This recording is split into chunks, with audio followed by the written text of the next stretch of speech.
Please be with me in the spirit of prayer and openness. In 1967, Reverend Dr. Martin Luther King Jr. warned us of the triple sickness: racism, excessive materialism, and militarism. Dr. King warned us that racism is not an exception, but rather a part of our institutions.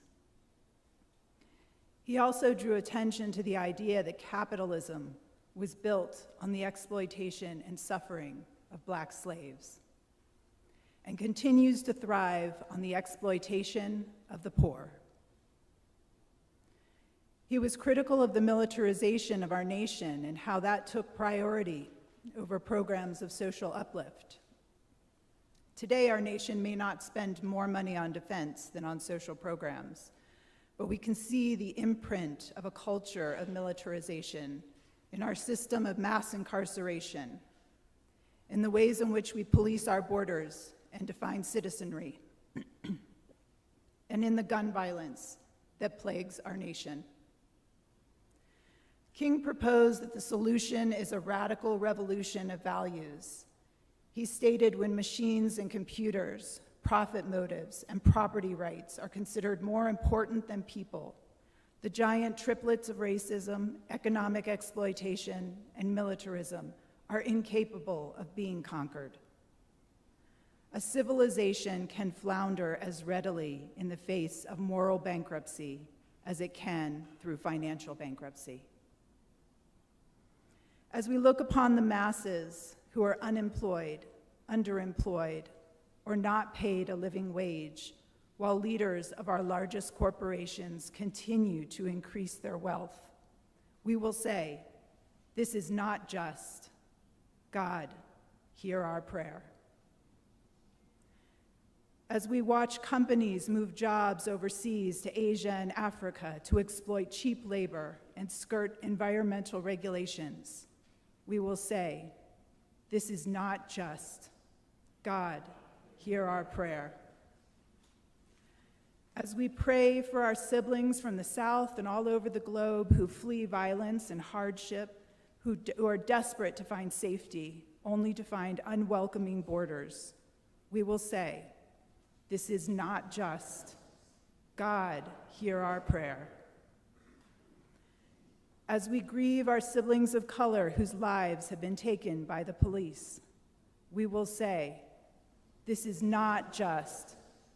God, hear our prayer. As we look upon the indigenous peoples of this land and recognize the poverty and despair created by a history of theft and treaty violation, we will say, this is not just. God, hear our prayer. As Dr. King stated, our only hope today lies in our ability to recapture the revolutionary spirit and go out into a sometimes hostile world declaring eternal opposition to poverty, racism, and militarism. With this powerful commitment, we shall boldly challenge the status quo and unjust mores, and thereby speed the day where every valley shall be exalted, and every mountain and hill shall be made low, and the crooked places shall be made straight, and the rough places plain. May we have the courage and strength to live into this challenge. God, hear our prayer. Loving God, please be with the residents of Selma and throughout the South as they recover from deadly tornadoes.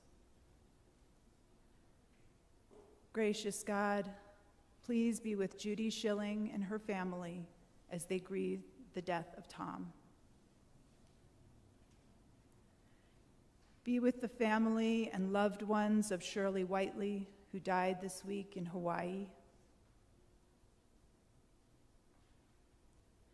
Be with Jane Strom as she grieves the death of her brother.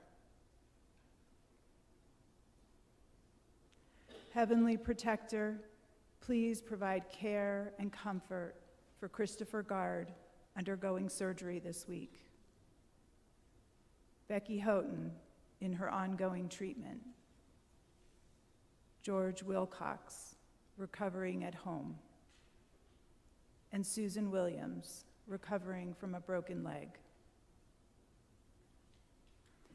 And please be with J.J. Cohn and all those in his company as they embark on their final training event this week to earn their title of Marines.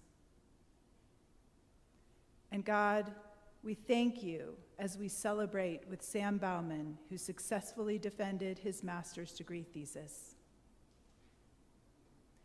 Thank you for your love and support in all these things.